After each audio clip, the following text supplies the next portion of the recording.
اعوذ باللہ من الشیطان الرجیم، بسم اللہ الرحمن الرحیم۔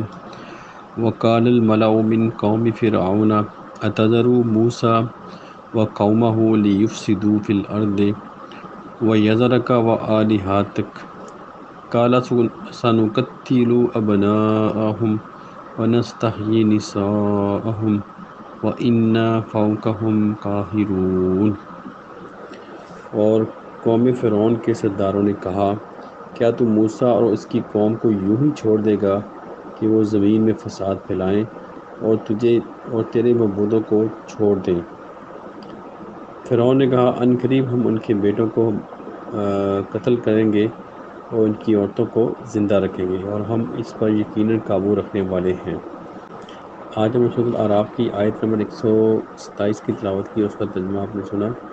اس سے پہلے ہم آیت نمبر 126 تک پہنچے تھے، جہاں پہ ہم نے پڑھا کہ کس طرح جب جادوگر جب انہوں نے اللہ کی نشانیوں کو دیکھا تو وہ سجدے میں گر گئے، اور انہوں نے بے اختیار کہا کہ ہم اللہ جو کہ رب ہے فرعون اس کا حضرت موسیٰ کا اور ہارون کا ایمان لے کے آئے۔ اور اس کے بعد فرعون نے کہا کہ تم نے میری اجازت کے بغیر کیسے ایمان لے کے آئے، جبکہ ابھی تک میں نے تمہیں اجازت نہیں دی۔ یعنی جو اس کی فرعونیت تھی، ابھی بھی نشانیاں دیکھنے کے بعد بھی وہ اسی جگہ پر قائم تھا اپنی کہ میں ہی خدا ہوں اور سب سے اوپر میں ہی ہوں۔ تو اس کے اوپر بعد اس نے پھر جو ایمان لے کے آئے تھے جادوگر، اس نے پھر ان کو دھمکایا کہ اگر تم یہ اس پہ ایمان لے کے آؤ گے تو میں تمہیں بڑی سخت سزا دوں گا۔ سزا یہ کہ جو تمہارے ہاتھ اور پاؤں مخالف سمت سے کاٹ دوں گا، یعنی کہ ایک ہاتھ اور ایک پاؤں، اور اس کے بعد تمہیں سولی پہ لٹکا دوں گا، یعنی کہ اس کے بعد یہ سزا دینے کے بعد بھی تمہیں جو موت کی سزا ملے گی۔ تو اس کے اوپر پھر جو یہ اللہ کے بندے تھے جو ایمان لے کے آئے تھے حضرت موسیٰ علیہ السلام پر، حضرت موسیٰ علیہ السلام کے ساتھ اللہ تعالیٰ کے اوپر ایمان لے کے آئے تھے، تو انہوں نے پھر اللہ تعالیٰ سے دعا کی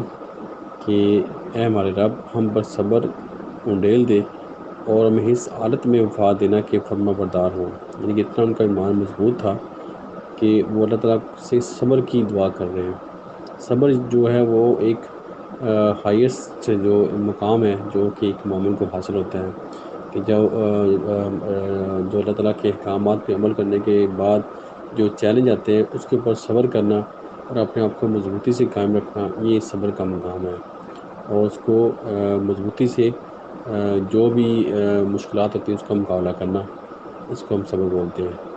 اور اس کے اوپر کوئی شکایت بھی کسی نہ کرنا،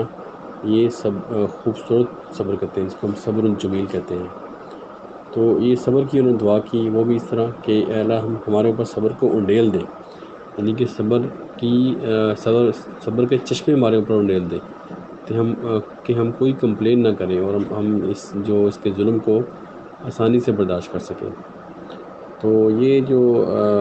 ظلم ہے یہ شروع سے آ رہا ہے اور قیامت تک جاری رہے گا۔ اس طرح ہی جو بھی حق کا پیغام دے گا اور جو شیطان کے لشکر ہیں، جو فرعون ہیں، جو وقت کے فرعون ہیں، اس کا ایسے ہی سختی سے اس کو کچلنے کی کوشش کرتے ہیں۔ طریقے اس کا کوئی بھی ہو سکتا ہے، لیکن ہر دور میں یہ چیلنج رہے گا اسی طرح۔ اور اسی طرح اللہ کی مدد جو ہے وہ جو صبر کرنے والوں کے ساتھ ہمیشہ رہے گی، اور اللہ تعالیٰ کی مدد کے بغیر کوئی بھی کامیاب حاصل نہیں ہو سکتا۔ اسی کے اوپر جو یعنی کہ جیسے انہوں نے دعا کی جادوگروں نے جو کہ ایمان لے آئے تھے صبر کی، تو اسی طرح اللہ تعالیٰ بھی جو ایمان والوں کو صبر کے ساتھ مضبوط کرتا ہے کہ وہ اس کے اوپر قائم ہو جاتے ہیں حق کے ساتھ۔ تو آیت نمبر جو آیت 127 ہم نے پڑھی، تو پھر اس کے بعد جو اس کے فرعون کے جو سردار تھے، جو اس کے ساتھی تھے، جو اس کے جو درباری تھے، ابھی وہ اس کو انکریج کر رہے ہیں کہ وہ اس کے اوپر کوئی ایکشن لیں، کیونکہ جب حضرت موسیٰ علیہ السلام کی دعوت جب سب لوگوں تک پہنچی ہے تو سب لوگوں کو زیادہ لوگوں کو کافی زیادہ اس کے اوپر اثر کیا ہے۔ جو حضرت موسیٰ کی جو دعوت تھی، حق کی جو دعوت تھی، اور جادوگروں کا ایمان لے کے آنا کافی لوگوں کو افیکٹ کیا۔ تو اس کی وجہ سے آپ کہہ سکتے ہیں کہ شہر کے اندر جو شور مچ گیا کہ اور لوگ اس کے اوپر غور و فکر شروع کر دیا، اور شاید اور لوگ بھی ایمان لے آئے ہوں گے اس کے اوپر۔ جب انہوں نے دیکھا یہ سارا ماجرا، تو اس کے اوپر پھر وہ جو فرعون کے جو اس کے ساتھی تھے، جو اصل میں شیطان کے ساتھی تھے، وہ کہہ رہے تھے کہ اس کے اوپر تمہیں کوئی ایکشن لینا چاہیے کہ یہ تمہارے بارے اور تمہارے جو معبودوں کے بارے میں یہ تو بہت بڑا چیلنج بن گیا ہے، اور یہ نہ ہو کہ بالکل یہ پورا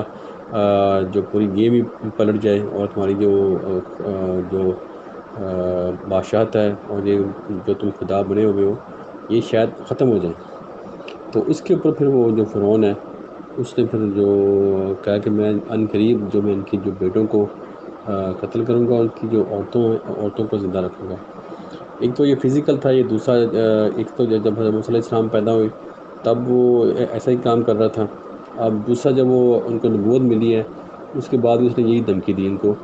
کہ میں ان کے جو بیٹوں کو ماروں گا، ان کی جو عورتوں کو زندہ رکھوں گا۔ تو اس کا ایک مقصد تو یہ تھا کہ جو تاکہ ان کی جو نسل ہے بنی اسرائیل کی آگے نہ بڑھ سکے، اور دوسرا اس کا مقصد یہ بھی ہے کہ جو اصل میں جو اس سے مراد یہ ہے کہ جو قوم کو اٹھانے والے جو لوگ ہوتے ہیں ان کو ختم کیا جائے۔ تو ان سے مراد یہ تھا، اس کا اس سے مراد یہ بھی ہو سکتی ہے کہ جو قوموں کو اٹھاتے ہیں وہ لوگ ان کو ختم کیا جائے، جیسے حضرت موسیٰ تھے جو ان کے ساتھ ایمان لے کے آئے تھے، تو وہ کسی بھی قوم کو اٹھا سکتے تھے، اس کو کھڑا کر سکتے تھے اور اس کو ایک بہت بلندی پر لے کے جا سکتے تھے۔ تو اس کی یہ بھی مراد تھی کہ اس کو میں جو ان کے جو لوگ صلاحیت رکھتے ہیں کسی قوم کو اٹھانے کی، ان کو ختم کیا جائے۔ تو ایسے ہی آج بھی ایسا ہی ہوتا ہے کہ جو مضبوط جو اسٹرانگ کنٹریز ہیں وہ کمزور ملکوں کو اور نیچے دباتے ہیں تاکہ یہ کبھی بھی اٹھ نہ سکیں، کبھی ان کو قرض دے کے، کبھی ان کو جنگوں میں آپس میں لڑا کے اور چھوٹے چھوٹے گروہوں میں تقسیم کر کے لوگوں کو ان کے اوپر رول کرتے ہیں۔ اصل یہی چیز ہمیں اس پہ سوچنا چاہیے، اور ہمیں ایک دوسرے کو اس کی تعلیم دینے کی ضرورت ہے کہ ہم صرف ایک اللہ تعالیٰ کی جو مانے، باقی جو جتنے بھی جو وقت کے فرعون ہیں ان کے پیچھے ہم نہ لگیں۔ اسی طرح پھر ہم جو ہے جو محروم طبقہ ہے اس کو ہم اوپر اٹھا سکتے ہیں، جبکہ جو فرعون جو بھی وقت کے فرعون ہوتے ہیں وہ جو صلاحیت رکھنے والے لوگ ہوتے ہیں ان کو وہ دبا دیتے ہیں،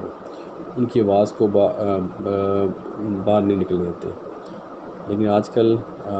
جیسے کہ اب ہم سمجھتے ہیں کہ جو کمیونیکیشن کا دور ہے اس میں ہمیں یہ کم از کم آزادی ہے کہ ہم ایک دوسرے کو اپنا پیغام پہنچا سکتے ہیں۔ تو ہر انسان کو جیسے کہ ہم جانتے ہیں کہ سب کے پاس سہولت ہے انٹرنیٹ کی اور پیغام پہنچانے کی، تو اس کو ضرور چاہیے کہ جو حق کا پیغام ہے جہاں تک اس کی پہنچ ہے وہ اس کو ضرور پہنچائے، تاکہ جو بھی لوگ ہیں جو حق کو دبانا چاہ رہے ہیں ان کی جو یہ کوشش ہے اس کو سٹاپ کیا جائے۔ دعا ہے کہ اللہ تعالیٰ ہم سب کو عمل کی توفیق دے، اور پوری دنیا میں جہاں جہاں کوئی بھی مسلمان، کوئی بھی انسان پریشان، اللہ تعالیٰ اس کی پریشانی دور کرے، اور جو بیمار ہیں ان کو اللہ تعالیٰ شفا دے، اور جو بھی فوت ہو چکے ہیں مسلمان اللہ تعالیٰ ان کی مغفرت کرے۔ آمین۔ صدق اللہ العظیم۔ جزاک اللہ خیر۔